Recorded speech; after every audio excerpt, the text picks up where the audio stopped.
आज बड़ी संख्या में सिविल कॉन्ट्रैक्टरों ने अपनी एकजुटता दिखाते हुए धरना आंदोलन किया और एक लिखी पत्र परिषद में चेतावनी दी कि अगर उनके बकाया बिलों का भुगतान अतिशीघ्र नहीं हुआ तो आने वाले 1 मार्च से काम बंद आंदोलन किया जाएगा।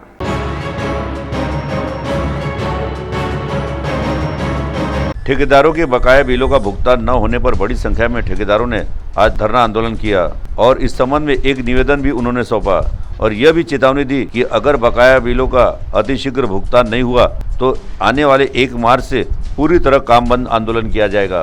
और इस मौके पर सभी ने जमकर नारेबाजी की। वहीं इस संबंध में एक पत्र परिषद भी ली गई। इस पत्र परिषद में बड़ी संख्या में इंजीनियर तथा ठेकेदार मौजूद थे। तो आइए सुनते हैं महाराष्ट्र इंजीनियर एसोसिएशन के अध्यक्ष सुदीप रोडे ने इस संबंध में क्या कहा स्वयं उन्हीं जुबानी। मागील 5 वर्षापासून कंत्राटदारांना केलेल्या कामाचं देय महाराष्ट्र सरकारने आतापर्यंत दिलेले नाही आहे। दरवर्षी 5% 10% म्हणजे 1 करोडचं बिल असेल तर 5 लाख 10 लाखाच्या वरती त्यांनी पेमेंट दिलेले नाही। त्याच्यामुळे कंत्राटदारावर आर्थिक संकट आलेले आहे। उपासमारीची वेळ आलेली आहे। यांच्या मागे असलेला लेबर वर्क यांच्यावर सुद्धा उपासमारीची वेळ आलेली आहे, कारण की यांना सुद्धा पैसे देण्यासाठी आमच्याकडे पैसे नाही आहे। आमची सध्या मानसिक स्थिती तसंच आर्थिक स्थिती दोन्ही हलवलेली आहे आणि आम्ही नेहमी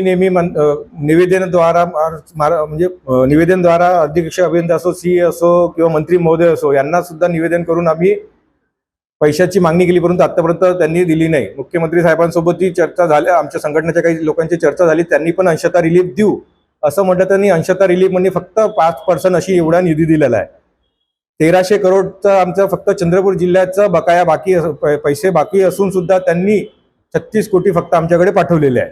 5% फक्त निधी आम्हाला मिळालेला आहे। याच्यामुळे आम्ही आजपासून Maharashtra engineer association, Chandrapur builder association दोन्ही संघटना तसंच महाराष्ट्रातले सगळ्या संघटना मिळून आजपासून आंदोलन चालू केलं। आज अधीक्षक अभियंता यांचा घेराव केला, त्याच्यानंतर 21 तारखेला चीफ इंजिनियर साहेब यांचा घेराव करणार, निवेदन देणार। 25 तारखेला जिल्हाधिकारी साहेब यांच्याकडे 1 दिवस धरणे आंदोलन आहे। त्याच्यानंतर 1 तारखेनंतर आम्ही मुंबई इथे जाऊन तिथेही आम्ही आंदोलनाची रूपरेषा तयार करू। CTV के लिए वैभव गारकर की रिपोर्ट।